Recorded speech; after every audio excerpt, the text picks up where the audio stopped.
Hi, I'm Aili, and this video is about how to embrace change. If you're like most human beings, you're probably a creature of habit and find it hard to make changes in your life, even when it's something that you want really, really badly. I've been helping people make changes to how they do business and how they live their lives for over a decade now, and I've noticed that there are some misconceptions about how change happens that actually make it harder for people to get what they want.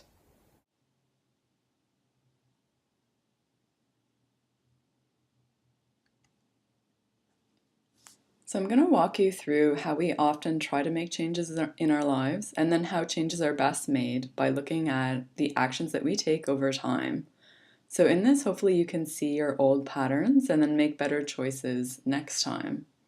So if you've ever tried to make a change by saying something like, I'll start on Monday, or I'll start next month, or made a New Year's resolution, you may see yourself in this pattern.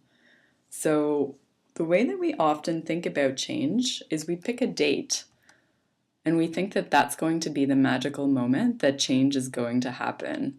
So that Monday or next month or at the start of the year, we're all of a sudden going to be able to incorporate this thing that we want into our lives. And it could be anything from exercising more to drinking more water or spending less time online. So anything at all.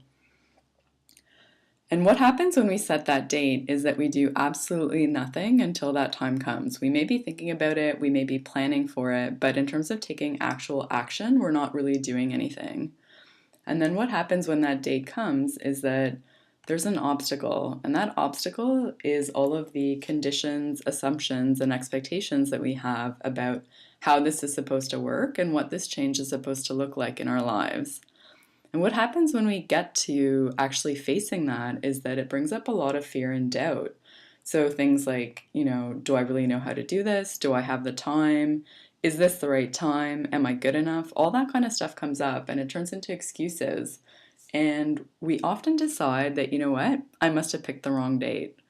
I'm going to start this later. And then we continue doing nothing until that date again. And then what happens the next time is that we have even greater expectations and assumptions and ideas of how this is supposed to work, because now we're trying to make up for lost time. So what happens when we make that even bigger is that there's even more fear and doubt, which turns into even more excuses. So we delay it again. And this pattern could really go on forever and ever. I know that some people get stuck in this for weeks or months or even years before they actually get to making the change that they want. And some people may also never get the change that they want. Who knows? I hope not, but hopefully this video will help. So what ends up happening is we end up creating a giant hurdle for us to go through to get this change. So let's talk about this for a second using the example of exercise. So if the first hurdle was something like exercising for an hour 3 times a week, the second hurdle might be something like exercising for an hour every day. And then the third hurdle might be something like, okay, I'm going to run a marathon in 3 months, which is a really giant hurdle when you think about it. So what happens? So when we finally decide that we're going to do this, we'll take the leap, we'll make it over that giant hurdle and meet our expectations for a bit. And you may make it through the marathon, you may make it through a couple of weeks of training and then crash because the way that we've made this change is really not sustainable. It's something that we've really forced and we haven't totally integrated it into our lives.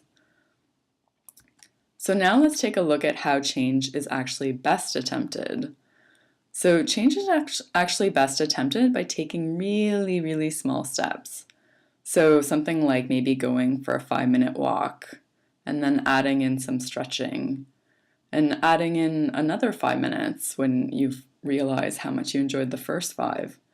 And then you just keep going and slowly build momentum over time so that when you finally do reach that giant hurdle, you're ready for it. And it's a way of life for you rather than something that you forced yourself into. You've grown into it naturally by taking small steps over time that have gained momentum and taken you where you want to go. So let's just do a quick comparison of these different ways of looking at change. So, thinking back to the way that we often attempt to make changes in our lives, it's as if we're saying that change is something that happens at a specific point in time. So, it's kind of like an event. And that magical moment, the time of that event is later. So it's something where, we're automatically procrastinating. And because of that, we tend to start with big steps. And because there's big steps, there's a lot of pressure. So success tends to be like a pass fail kind of thing. So it's very much all or nothing. It's like, did you run the marathon or not? And because it's big steps and it's not something that we've grown into organically, the sustainability of this way of making changes is kind of questionable. You may be able to do it for some amount of time, but generally speaking, it's unlikely that this kind of approach to making changes is going to be something that will be permanent. So looking at the other way of making changes, where you start out with the 5-minute walk, the small steps, it's as if we're really embracing change as part of life. So we're looking at it as something that happens all the time. So it's kind of like a journey. It's a journey that we're on now and in every moment in the future, because every moment in the future will also be now. So we're starting with baby steps. We're looking for opportunities to do whatever we can to progress in the direction that we want to go. And so success is really just getting further down the path. It's, am I growing? Am I going where I want to go?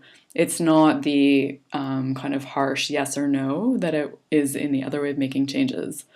And because this is very much a way of growing, sustainability is way more possible. So it's something where you're actually integrating this as a new way of being into your life.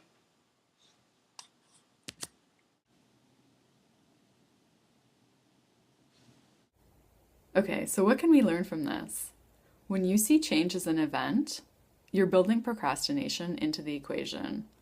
You're deciding that it's something that's going to happen at some point in the future and making it a lot harder on yourself. So you're ultimately telling the universe, no, not now. This is not what I want right now.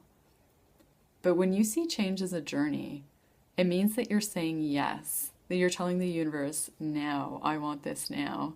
And you're ultimately embracing change as part of life.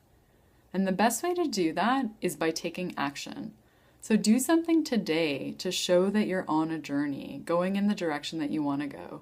And it can be small, to take a baby step, but do something just to show what direction you're trending in.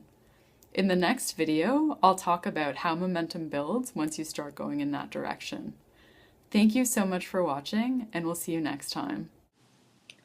For more insights on transforming your world so that you love the way you feel, go to ailikuutan.com.